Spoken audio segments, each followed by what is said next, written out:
Ingerir alimentos ricos em sódio, principal componente do sal de cozinha, pode desencadear sérios danos à saúde de uma pessoa.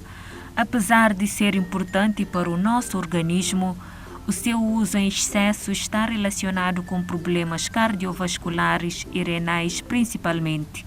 Portanto, deve-se controlar o consumo dessa substância. O consumo excessivo do sal é um dos principais fatores de risco para a hipertensão. Como sabem, a hipertensão, além de ser uma doença multifatorial, uma doença crônica multifatorial, ela é um fator de risco para várias doenças crônicas não transmissíveis, nomeadamente doenças cardiovasculares, diabetes e vários tipos de câncer. Dados do inquérito sobre as doenças crônicas não transmissíveis apontam que cerca de 30% da população sofre de hipertensão e que em Cabo Verde as pessoas estão a consumir 9,2 gramas de sal diariamente, quase o dobro do recomendado pela OMS, que é de até 5 gramas. Portanto, esse consumo exagerado advém, sobretudo, da nossa alimentação, em que as pessoas já acrescentam o sal da cozinha, mas também advém, sobretudo, de alimentos industrializados, alimentos enlatados, embutidos, os alimentos ditos ultraprocessados, que adicionam o sal para conservar, para que o alimento dure mais tempo na prateleira, mas, por conseguinte, acaba tendo excesso do sal e, por conseguinte, acaba levando à hipertensão. E a hipertensão é a doença mais prevalente na população cabo-verdiana, aliás, em todo o mundo. E como forma de reverter este cenário considerado preocupante, a Direção Nacional da Saúde tinha anunciado que Cabo Verde terá uma lei para regular a quantidade de sal nos alimentos.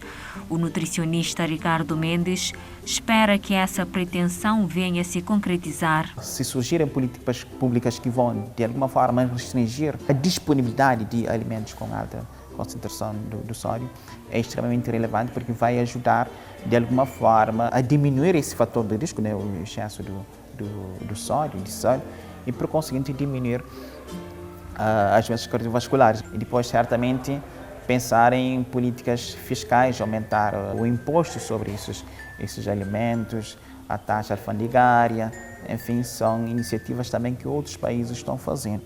E que tipo de sal devemos utilizar na nossa alimentação diária? Nós podemos utilizar o sal que nós temos em Cabo Verde. É um sal, digamos assim, que é um sal iodado, de acordo com a regulamentação que já existe há alguns anos.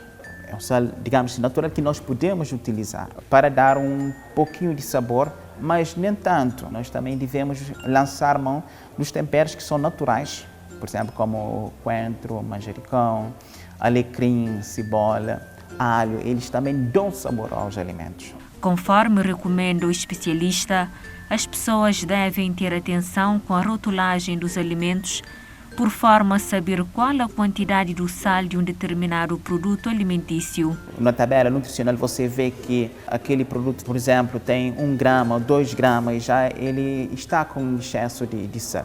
Então, nesse sentido, seria bom evitar esses alimentos.